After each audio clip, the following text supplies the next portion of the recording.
भैया सुबह चाय पीते होंगे, मैं भी सुबह सुबह चाय पीती हूँ और चाय का एक कप मैं पीती हूँ एज अ कंज्यूमर। अब थोड़ी सी इकोनॉमिक्स अपनी लाइफ में घुसा लेते हैं, तो as a consumer, as a general household हम लोग चाय पीते हैं। लेकिन फिर मैंने सोचा ऐसे कई लोग हैं जो चाय बनाकर बेचते हैं, या कई ऐसे होटल्स हैं जहां पे दूध और चाय बेचा जाता है, तो क्या वो भी इस चाय और दूध को कंज्यूमर की तरह कंज्यूम कर रहे हैं? ओके, इसी बात को आज हम इस वीडियो में समझेंगे एंड हम समझेंगे कि दो पर्टिकुलर गुड्स नेशनल इनकम में, फाइनल और इंटरमीडिएट गुड्स, ये क्या होते हैं।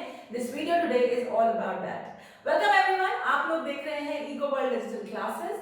इस समय चल रही है मैक्रो इकोनॉमिक सीरीज एंड हमारा यूनिट है नेशनल इनकम का यूनिट। अब नेशनल इनकम से ना हर साल बहुत बच्चे बहुत डरते हैं, बट मेरा एक ही उसूल है, क्लैरिटी रखो, इतनी सही क्लैरिटी रखो कॉन्सेप्ट की कि ट्रीटमेंट क्वेश्चंस और न्यूमेरिकल्स दोनों आसानी से निकल जाए। तो चलो शुरुआत करते हैं। अब मेरे चाय वाले एग्जांपल से शुरुआत करते हैं। अब नेशनल इनकम में एक कॉन्सेप्ट है गुड्स को एंड यूज क्लासिफिकेशन में डालना। मतलब and use classification, what does it mean? कि अंत में, एंड में इस गुड को कौन यूज कर रहा है उसके हिसाब से क्लासिफाई करना। ठीक है, तो मेरा एग्जांपल लो, मैंने चाय पी, तो मैंने चाय पी, मैंने अपने लिए चाय पी, भाई मेरा मन कर रहा था चाय पीने का, मेरी वांट सेटिस्फैक्शन के लिए मैंने चाय पी, है ना।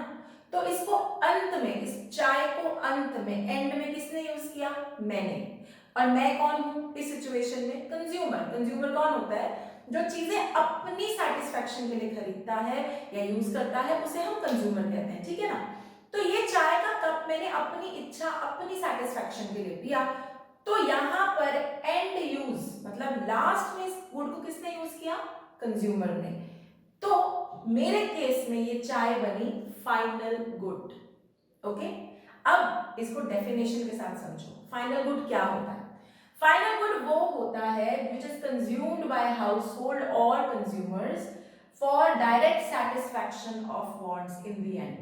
मतलब अंत में अगर आप कोई चीज यूज कर रहे हैं, डायरेक्टली यूज कर रहे हैं अपनी वांट सेटिस्फैक्शन के लिए, as a consumer, as a household, तो हम उसे फाइनल गुड कहते हैं। ठीक है, जैसे अब मैंने चाय पी, कहीं बेची नहीं, कहीं किसी और को पैसों के लिए आगे नहीं करी, सिर्फ अपने लिए चाय बनाई, चाय पी ली, तो डायरेक्ट सेटिस्फैक्शन ऑफ वांट किसकी हुई? मेरी। मैं कौन हूं? कंज्यूमर। तो ये चाय क्या बनी? Final good. ठीक है, सिमिलरली एग्जांपल लो, मैंने एसी खरीदा, एसी मैंने कहां के लिए खरीदा? अपने घर के लिए। ठीक है, तो एसी गुड। ठीक है, अब मैंने ये खरीदा किसके लिए? अपने घर के लिए, डायरेक्ट सेटिस्फैक्शन ऑफ वांट। ठीक है, और किसने खरीदा? कंज्यूमर, हाउस होल्ड, तो ये क्या बन गया? Final good. बात क्लियर है? तो ऐसे गुड्स जिनको कंज्यूमर अपनी डायरेक्ट सेटिस्फैक्शन ऑफ वांट्स के लिए यूज कर रहा है, उसे हम फाइनल गुड कहते हैं। ठीक है, अपने लिए यूज कर रहा है, किसी और के लिए। यहां पे एक बात का ध्यान रखना, जितने प्रोड्यूसर्स होते हैं, जिनकी फैक्ट्रियां होती हैं, जो बिजनेसेस चलाते हैं, वो भी कंज्यूमर्स होते हैं कि नहीं होते? ऐसा तो नहीं है ना कि प्रोड्यूसर अगर जूते की फैक्ट्री लगा के बैठा है तो उसे एसी खरीदने की जरूरत नहीं है, बिल्कुल नहीं। तो वो प्रोड्यूसर जूते की फैक्ट्री के लिए प्रोड्यूसर है, लेकिन एसी के लिए वो कंज्यूमर है, और उस केस में एसी बन जाएगा फाइनल गुड, क्योंकि प्रोड्यूसर ने अपने घर में बहुत गर्मी हो रही है, उससे बचने के लिए एसी लगाया है। Direct satisfaction of wants by consumer. ठीक है, उसको हम बोलते हैं final good.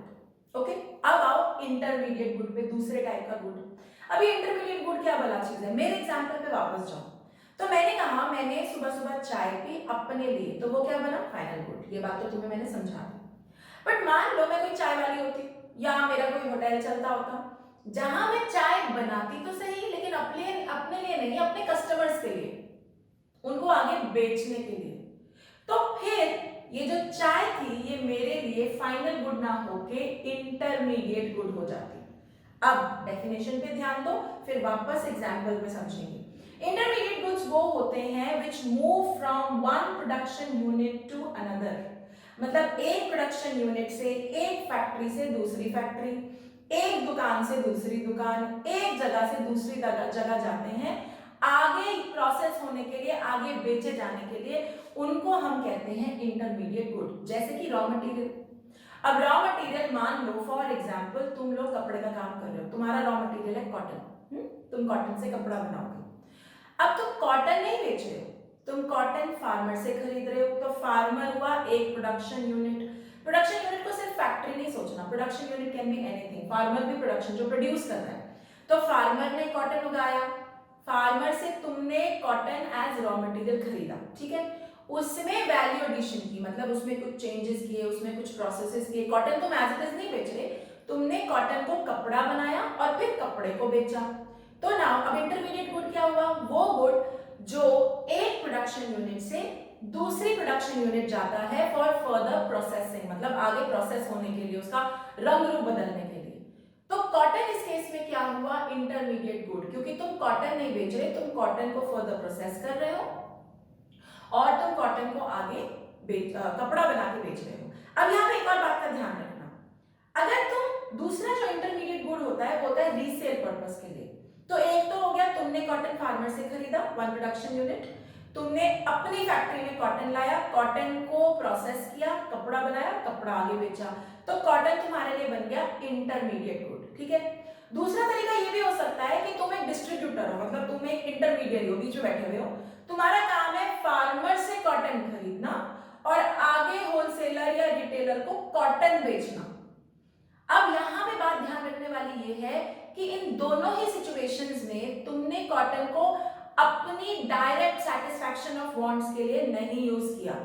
In first case आपने कॉटन लिया, आप फैक्ट्री वाले हैं, एक प्रोडक्शन यूनिट से दूसरे प्रोडक्शन यूनिट, फार्मर से आपकी फैक्ट्री में कॉटन आया, आपने कॉटन में प्रोसेस किया, कपड़ा बनाया, आगे बेच दिया, अपने लिए नहीं यूज किया, तो बन गया इंटरमीडिएट गुड। दूसरी सिचुएशन में आप हैं होलसेलर, मान लीजिए आप होलसेलर हैं, आपने फार्मर वन प्रोडक्शन यूनिट से दूसरे प्रोडक्शन यूनिट होलसेलर, आपने कॉटन खरीदा और कॉटन ही आगे बेच दिया, लेकिन अपने लिए यूज नहीं किया, तो ये क्या बना, इंटरमीडिएट गुड। तो मैक्रो में इंटरमीडिएट गुड्स वो होते हैं which move from one production unit to another for further processing, या फिर जो रीसेल पर्पसेस के लिए यूज किए जाते हैं उन्हें हम इंटरमीडिएट गुड्स बोलते हैं, ठीक है। अब जब डिफरेंशिएशन करनी होगी फाइनल गुड और इंटरमीडिएट गुड की, तो तुम्हें सिर्फ एक चीज पे ध्यान देना है कि एंड यूज क्लासिफिकेशन क्या है, मतलब इसको एंड में कौन यूज कर रहा है। चाय अपने लिए बनाई तो फाइनल, चाय बना के बेची आगे तो इंटरमीडिएट, कॉटन अपने लिए खरीदा घर में रखने के लिए तो फाइनल, क्योंकि फाइनल गुड वो है जो कंज्यूमर अपने लिए डायरेक्ट सेटिस्फैक्शन ऑफ वांट्स के लिए यूज करता है। तो कॉटन अपने लिए खरीदा अपने घर पे रखने के लिए तो फाइनल, लेकिन कॉटन खरीदा और आगे बेच दिया या तो कपड़ा बना के या वैसे ही तो इंटरमीडिएट। इंटरमीडिएट गुड्स को प्रोड्यूसर यूज करता है। अब तक तो तुम समझ ही गए होगे, कॉटन खरीद के आगे बेच रहा है या कॉटन से कपड़ा बना के आगे बेच रहा है, ये कंज्यूमर नहीं करेगा, ये प्रोड्यूसर करेगा।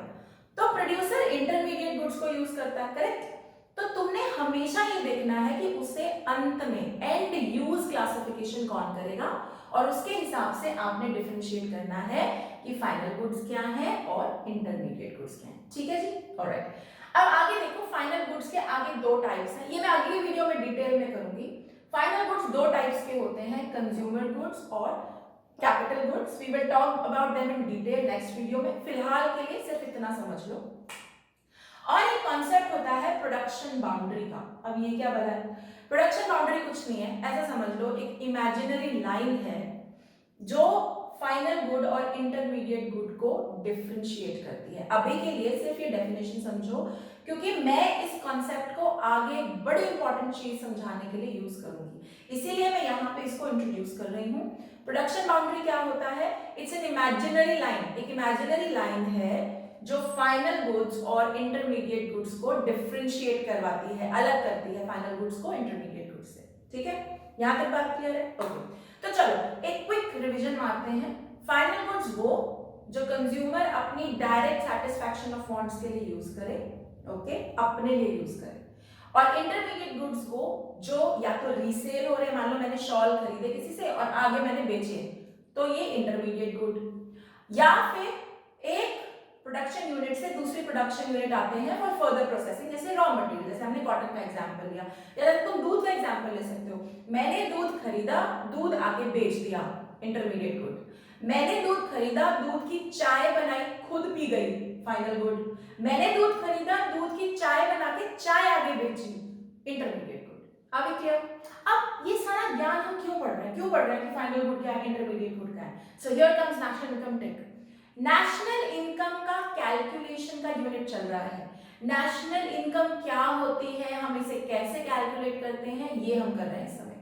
अब नेशनल इनकम को अगर मैं बेसिक शब्दों में समझाऊं तो तुम फिलहाल ये समझो कि पूरे देश भर की आमदनी कितनी हो रही है, दैट इज नेशनल इनकम। तो नेशनल इनकम के भी कुछ रूल्स हैं, कुछ नियम हैं। उन नियम में सबसे पहला नियम है between final goods and intermediate goods, intermediate goods national income में नहीं आते और फाइनल गुड्स ही नेशनल इनकम में कैलकुलेट होते हैं। ऐसा क्यों होता है, जब मैं ये वाला वीडियो करवाऊंगी तब डिटेल में समझाऊंगी, बट फिलहाल के लिए your national income tip, final goods को हमने नेशनल इनकम में इंक्लूड करना है और इंटरमीडिएट गुड्स को हम नेशनल इनकम में इंक्लूड नहीं करेंगे। अब ऐसा क्यों होगा, ये हम अपनी अगली वीडियो में डिटेल में डिस्कस करेंगे, ठीक है? I hope you are clear with the concept. अगर आप लोग मुझे YouTube पे देख रहे हैं तो लाइक एंड सब्सक्राइब करना बिल्कुल मत भूलिएगा। Till then, bye bye.